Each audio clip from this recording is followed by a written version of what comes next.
2024 की चुनावी जंग से पहले जांच एजेंसियों की कार्रवाई पर अलग लड़ाई छिड़ी है। पक्ष विपक्ष के वार पलटवार के बीच क्या ये लड़ाई अब जमीन पर भी शुरू हो गई है?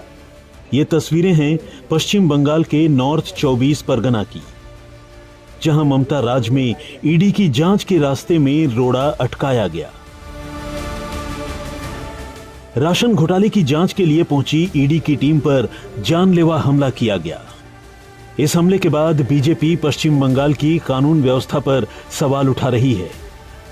ईडी की टीम पर हुए हमले के पीछे रोहिंग्या मुसलमानों का हाथ बता रही है।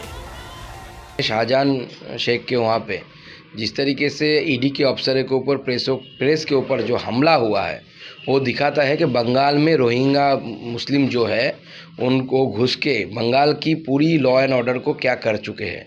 और ये जो ईडी के साथ हो रहा है, ये सिर्फ ईडी के साथ नहीं हो रहा है, ये अपना बंगालियों का फ्यूचर दिखा रहा है। बंगालियों के साथ भी ऐसे आगे आने वाले समय में होने वाला है। दरअसल राशन घोटाले में छापेमारी के लिए ईडी की टीम टीएमसी नेता शाहजहां शेख के घर पहुंची थी, लेकिन उग्र भीड़ ने टीम पर हमला बोल दिया, गाड़ियों में तोड़फोड़ की, ईडी की कार्रवाई को रोकने की कोशिश की, जिसके बाद अब इस घटना पर सियासत गर्मा गई है। ममता सरकार बीजेपी के निशाने पर आ गई है। इससे बड़ी निंदा का विषय हो ही नहीं सकता है। और हम ये भी कहते हैं कि जब सिर्फ ये एक केंद्रीय निरपेक्ष एजेंसी के ऊपर ही अटैक नहीं, बल्कि ये पूरी संविधान का ऊपर अटैक है, पूरा जो महामान्य उच्च अदालत की निर्देश है उसका ऊपर अटैक है, और उसके साथ साथ फेडरल स्ट्रक्चर का ऊपर अटैक है। इस विषय में निशित प्रामाणिक जो केंद्र के प्रतिमंत्री है, वो ये कह रहे हैं कि बंगाल में फेडरलिज्म वाली बात ही ये चीज ही नहीं है। तो निशित प्रामाणिक से हमें ये पूछना है कि आपके कूच बिहार में फेडरलिज्म आपको दिखा?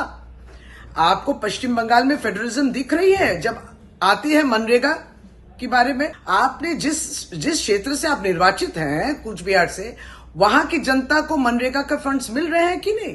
तो फेडरलिज्म की बातें, बड़ी बड़ी बातें आप मत कीजिए। टीएमसी बीजेपी आमने सामने है। राज्यपाल ने बंगाल के चीफ सेक्रेटरी को तलब किया है।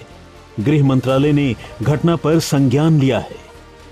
It is the bounden duty of a civilized government to stop barbarism and vandalism in a democracy.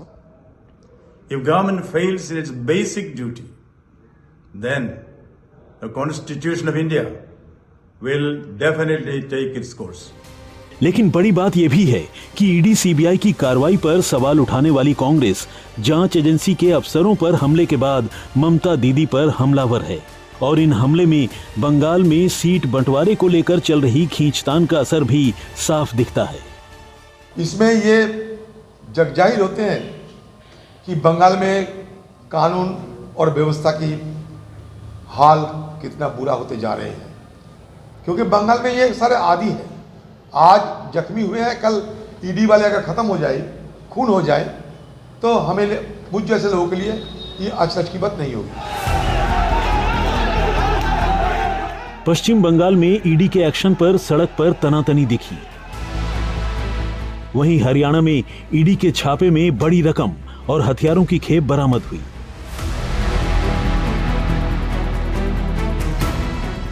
अवैध खनन के मामले में ईडी ने यमुनानगर में आईएनएलडी के पूर्व विधायक दिलबाग सिंह के घर छापा मारा, जहां 5 करोड़ के नोटों के बंडल मिले, सोने के बिस्किट बरामद हुए, कई विदेशी हथियार और कारतूस जब्त हुए। ईडी सूत्रों से मिली जानकारी के मुताबिक इस छापे में 5 करोड़ की नकदी, 4 से 5 किलो सोना, देश विदेश में संपत्ति के दस्तावेज, विदेशी हथियारों का जखीरा, करीब 300 कारतूस और शराब की 100 से ज्यादा बोतल बरामद हुई है। पूर्व विधायक दिलबाग सिंह के अलावा सोनीपत के कांग्रेसी विधायक सुरेंद्र पंवार के घर पर भी ईडी ने छापा मारा। अलग अलग घोटाले की जांच को लेकर जांच एजेंसियां लगातार एक्शन ले रही हैं, और लोकसभा चुनाव से पहले इन कार्रवाइयों पर सियासत बढ़ रही है। विपक्ष आरोप लगा रही है कि केंद्र सरकार विरोधियों पर दबाव बनाने के लिए एजेंसियों का इस्तेमाल कर रही है। कि जितने भी विपक्ष के नेता हैं उनके खिलाफ लगातार सरकार कार्रवाई कर रही है, दबाव बना रही है और बदनाम कर रही है। सबसे बड़ी बात है कि उनकी क्रेडिबिलिटी पे सवाल खड़ा करना चाहती हैं एजेंसीज, और पूरा देश जानता है कि एजेंसीज का इस्तेमाल हो रहा है। सरकार के खुद लोग कहते हैं कि एजेंसी का इस्तेमाल होने से सरकार का ही नुकसान होगा। विपक्ष के आरोपों के बीच पश्चिम बंगाल में जिस तरह से जांच एजेंसियों के अधिकारियों को निशाना बनाया गया, वो कई सवाल खड़े कर रहा है। और इस घटना के बाद बीजेपी को ममता सरकार पर हमले का बड़ा मौका मिल गया है। कोलकाता से सूर्याग्नि राय के साथ अनुपम मिश्र, आज तक।